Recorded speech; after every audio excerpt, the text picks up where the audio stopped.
C'est une bonne question.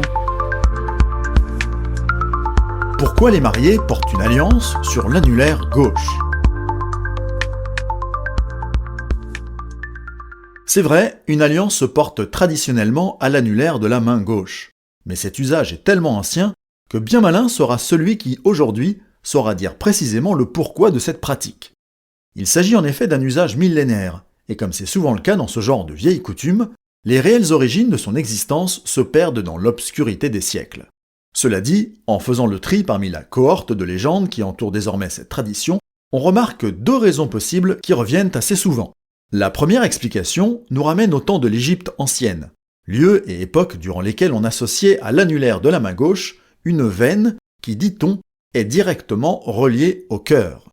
Preuve en est d'ailleurs, le sang prélevé sur cet annulaire était même utilisé comme ingrédient pour la confection de filtres d'amour. Bref, parce qu'on croyait que cette veine de l'annulaire gauche, que l'on appellera plus tard vena amoris en latin, ou veine de l'amour, menait directement au cœur, on a trouvé opportun de porter à ce doigt la bague qui symbolise l'amour et l'union de deux êtres.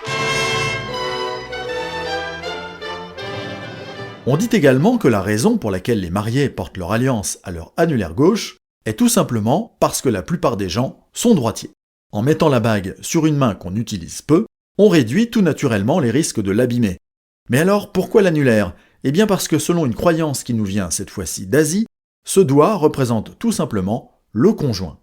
Fait intéressant, porter son anneau de mariage à l'annulaire gauche n'est pas une tradition universelle, et dans certains pays, ainsi que certaines cultures, l'alliance se porte plutôt à l'annulaire droit. C'est le cas par exemple en Allemagne, en Pologne, ainsi que dans certains pays nordiques comme la Norvège ou la Suède. Finalement, chacun peut faire un peu ce qu'il veut, l'important, c'est de s'aimer.